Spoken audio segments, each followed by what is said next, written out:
తెలంగాణ వాయిద్య బ్యాండ్ కళాకారుల నూతన మండల కమిటీని బుధవారం స్థానిక రేణుక ఎల్లమ్మ ఆలయం వద్ద రాష్ట్ర అధ్యక్షులు నాగేందర్ ఆధ్వర్యంలో ఏకగ్రీవంగా ఎన్నుకున్నారు. అధ్యక్షునిగా సుంచు ఎల్లం, ఉపాధ్యక్షులుగా బెల్ల సిద్దరాములు, కార్యదర్శి లద్దాస్వామి, ఉప కార్యదర్శిగా శివకుమార్, కోశాధికారిగా సురేష్, సెక్రటరీ దొమ్మాట రాజు, సలహాదారుగా రాజయ్య, దయాకర్, కోతి రాములను ఎన్నుకున్నట్లు తెలిపారు. ఈ సందర్భంగా రాష్ట్ర అధ్యక్షులు నరేందర్ మాట్లాడుతూ డీజేలు, సన్నాయిలతో వాయిద్య బ్యాండ్ కళాకారుల జీవన ఉపాధి కోల్పోతున్నామన్నారు.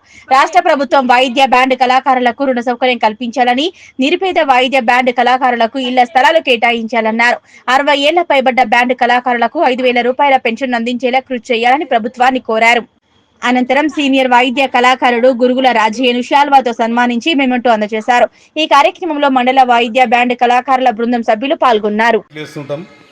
తర్వాత మా డిమాండ్లు పెద్ద కోరికలు ఏం లేవు. ఏదైనా భూమి లేని వారికి భూమి ఇచ్చి మాకు కూడా రవీంద్ర భారతి నుంచి కళాకారునిగా ఒక కార్డు ఇవ్వాలి. యూతులకు ఎవరైనా మరి 60 దాటి 70 ఉన్న వాళ్ళకు కూడా వాళ్ళని యొక్క కళ గుర్తించి పాత బీబిలాట్లు ట్రంపెట్ వాయించే వాళ్లకు ఒక 5,000 రూపాయల పింఛన్ ఇవ్వాలని చెప్పి మేము కోరుకుంటూ, ఇది మరి ప్రభుత్వానికి కూడా దీని మీద మేము డిమాండ్ చేస్తున్నాము.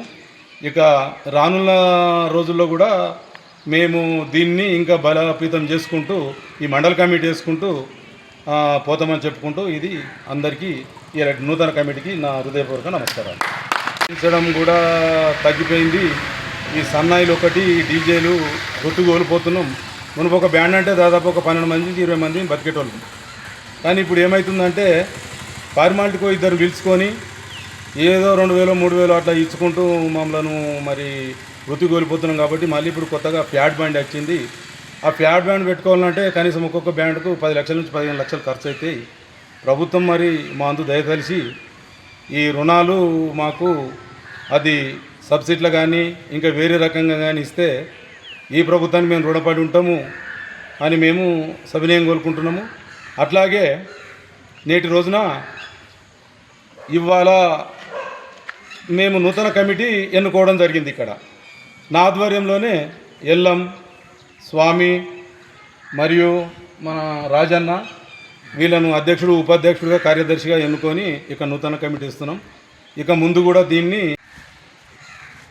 మేము గత 20 సంవత్సరాల నుంచి ఈ బ్యాండు యూనియన్ నడిపిస్తున్నాము. అయితే ఇక్కడ మండల కమిటీలు అప్పటి ఉన్న పెద్ద మనుషులు, క్లారినెట్, బీ ఫ్లాట్లు, ఈ ట్రంపిట్లు వాయించే వాళ్ళు చాలా వృద్ధులైపోయి బ్యాండు వృత్తి కోల్పోయి కూడా వేరే ఇక శతాకుంటారు. కాబట్టి ఉన్న ఇప్పటి యూత్ దీన్ని మళ్ళీ ముందుకు కొంచవాలని చెప్పి నిజాంపేట మండలం నుంచి మరి రాజన్న కానీ, కనకన్న కానీ, ఎల్లమ్మ కానీ వీళ్ళంతా నన్ను పిలవడం జరిగింది. అట్లాగే నూతనంగా మేము అప్పటి రిజిస్ట్రేషన్ నెంబర్ కాకుండా 1829 ఇప్పుడు 517 జీవో ప్రకారం మాకు గవర్నమెంటు వాయిద్య కళాకారులకు రిజిస్ట్రేషన్ ఇచ్చింది. అట్లాగే మాదొకటి ఏంటంటే డిమాండు, ఈ పోతూ ఈ డీజేలు వచ్చినాయి. తర్వాత ఈ అంతా ఈ బ్యాండు